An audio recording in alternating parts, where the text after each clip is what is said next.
संसार या चॅनलला सबस्क्राइब करा आणि शेजारील एक नंबरची घंटा निवडा। पण आता एक वाटी तूर डाळ घेतली, त्यात अर्धी वाटी मुगाची डाळ घेतली। आता हे दोन्ही डाळी मी धुवून घेतलेत। ह्यात मी 1.5 वाटी दोन्ही डाळी झाले, त्याला 4 वाटी मी पाणी घालून हे आता दोन्ही डाळी शिजवून घेणार आहे।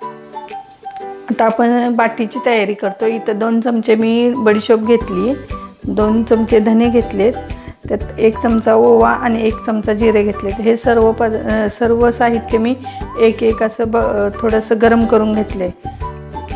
आता ह्याची मी भरड काढते मिक्सरमधून।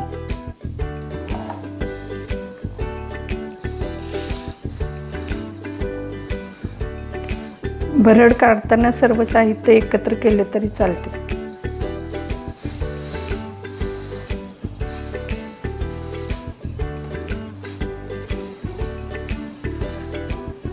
आता आपण बाटी तयार करणार आहोत। त्याला मी 4 वाट्या गव्हाची कणिक घेतलेली आहे। हे 3 वाटी मी बारीक रवा घेतलेला आहे। जर आपण मोठा रवा असेल तर 4 वाटेला 2 वाटी रवा घ्यायचा। त्यात मी चवीनुसार मीठ घालत आहे।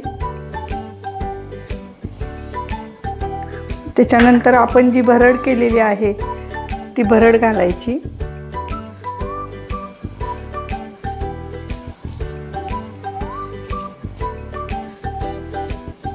आता मी यात अर्धी वाटी तेलाचं मोहन घालते।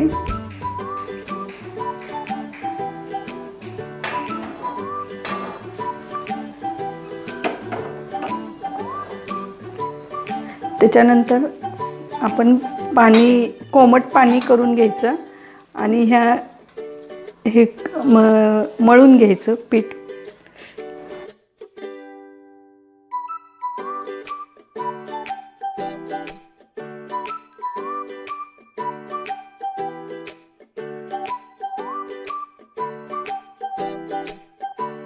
आपण आता थोडं पाणी घालून एकदम घट्ट गोळा बनवून घ्यायचा।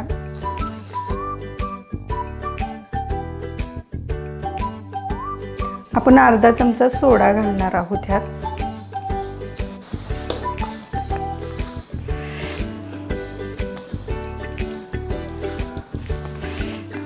अशा प्रकारे आपण हे गोळे तयार करून घेतलेत असे घट्ट। मी पाणी उकळत ठेवलं होतं बाटी उकडून घेण्यासाठी।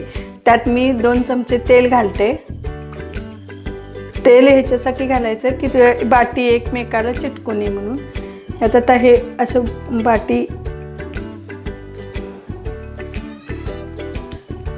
बाटी जास्तही घालायची नाही आणि एकमेकाला चिटकू नये।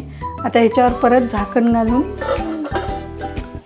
उकडून घे। आता 10 मिनिट झालेले आहेत। आपण ह्या बाट्यात असे शिजवून घेतलेली आहे।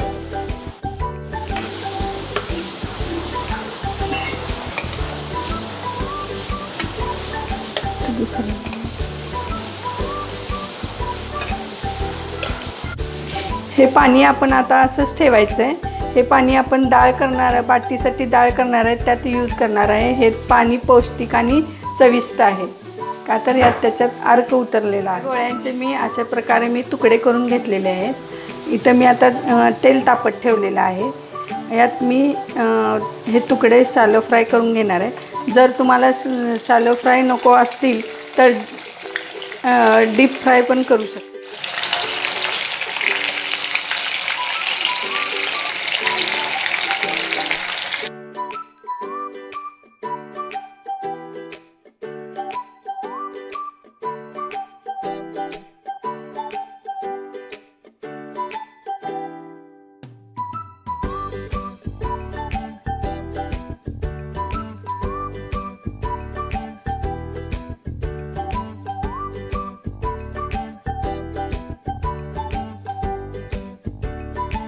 ते बाटीचे तुकडे मी असे गोल्डन ब्राउन कलरवर मी तळून घेतलेले आहेत।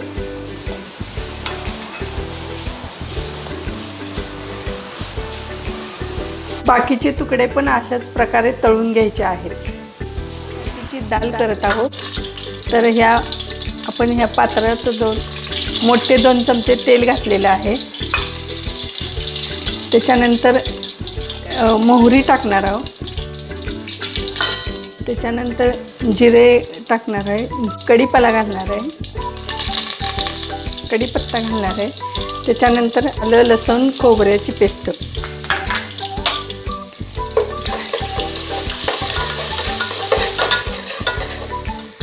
हे घातल्यानंतर आपण अर्धा चमचा हिंग घालणार आहोत।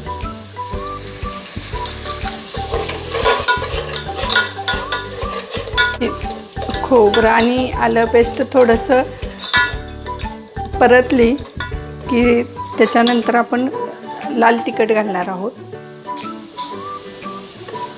1 चमचा काळं तिखट घालायचं आहे, हळद घालायची,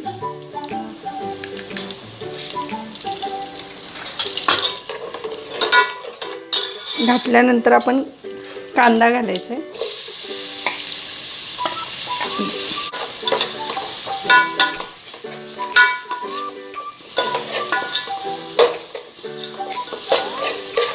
टमॅटो घालायचे,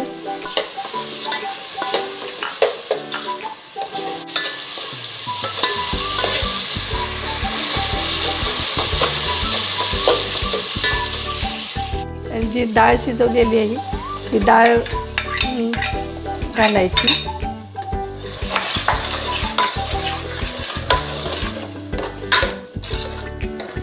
डाळ घातल्यानंतर आपण 1 चमचा सांबर मसाला घालणार आहोत।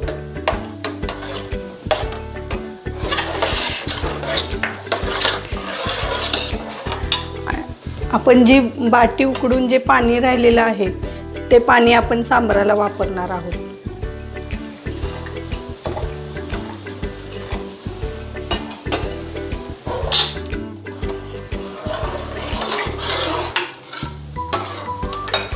याच्यानंतर आपण चवीपुरते मीठ घालणार आहोत।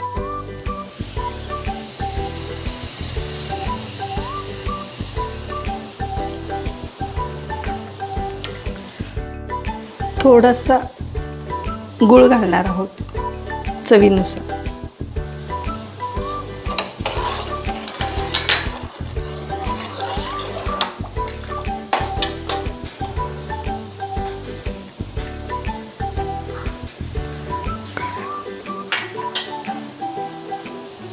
आपण याला आता एक उकळी आणून घ्यायची, आली की थोडीशी कोथिंबीर घालायची यामध्ये। ही दाल बाटीची डाळ आपली तयार आहे। अशी ही दाल बाटी तयार झालेली आहे। तर ही दाल बाटी एक विशिष्ट पद्धतीने खाल्ली जाते। आता मी बाटी एका बाउलमध्ये कुस्करून घेत आहे। ही आता मी बाटी अशी कुस्करून घेतलेली आहे, तुम्ही बघतायत।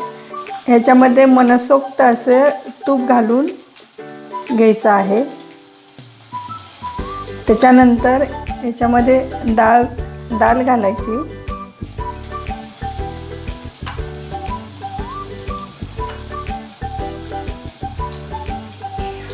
डाळ घातल्यानंतर ही आपली बाटी खाण्यासाठी तयार आहे।